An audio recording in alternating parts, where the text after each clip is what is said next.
आगे फिलहाल क्या अपडेट?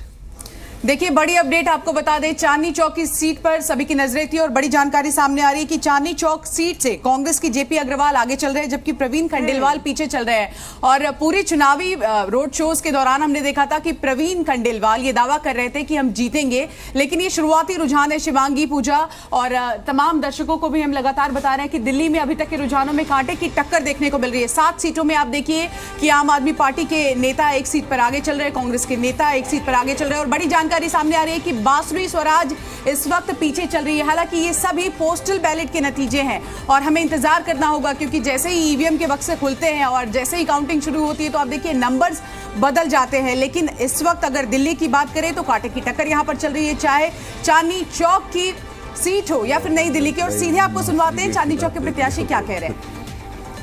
बिल्कुल ये देख पा रहे हैं जो हार से डर के निराशा और हताशा के गर्त में है वो इसी प्रकार के अनर्गल आरोप लगा रहे हैं। अभी ईवीएम पर लगाया, फिर वो अधिकारियों पर लगाएंगे और फिर वो अन्य लोगों पर लगाएंगे क्योंकि उन्हें हार के लिए कोई ना कोई बहाना चाहिए। निश्चित रूप से ठीकरा फोड़ रहे हैं क्योंकि चुनाव वो हार रहे हैं, चुनाव हम जीत रहे हैं, इसलिए वो ठीकरा फोड़ने की कोशिश। दिल्ली में कितने सीटें?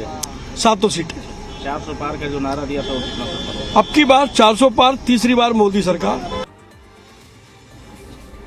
तो दिल्ली की बात हमने कर ली, लेकिन हरियाणा में इस वक्त क्या माहौल है ये भी बताना जरूरी हो जाता है। और देखिए, दिल्ली के साथ साथ ही तमाम जो दिल्ली की 7 सीटें हैं उसका अपडेट हम आपको दे रहे हैं, लेकिन हरियाणा में क्या कुछ हो रहा है आपको बता देते हैं। अंबाला की अगर हम बात कर ले तो देखिए हरियाणा में बीजेपी और INDIA गठबंधन में कांटे की टक्कर चल रही है, इस वक्त की बड़ी जानकारी। इसी के साथ साथ अगर हम अंबाला सीट की बात करें तो वहां पर भी आप देखिए कि जो शुरुआती रुझान है उसकी तस्वीरें साफ हो गई है और लोकसभा अंबाला की वहां पर कांग्रेस के जो प्रत्याशी है वो आगे चल रहे हैं। तो अगर हरियाणा की बात करें, दिल्ली की बात करें, हर जगह पर हम देख रहे हैं कि किस तरह से कांटे की टक्कर चल रही है। और बड़ी खबर आपको बता दें कि पूर्व मुख्यमंत्री हरियाणा के मनोहर लाल खट्टर पीछे चल रही है, बड़ी जानकारी आपको दे दे। और किस तरह से आप देखिए मुख्यमंत्री पद छोड़ा उन्होंने और इसी के साथ साथ लोकसभा चुनाव जो है उनको कहीं ना कहीं लड़वाया गया, लेकिन जो शुरुआती रुझान है उसमें पीछे चल रहे हैं। तो करनाल से इस वक्त मनोहर लाल खट्टर पीछे चल रहे हैं।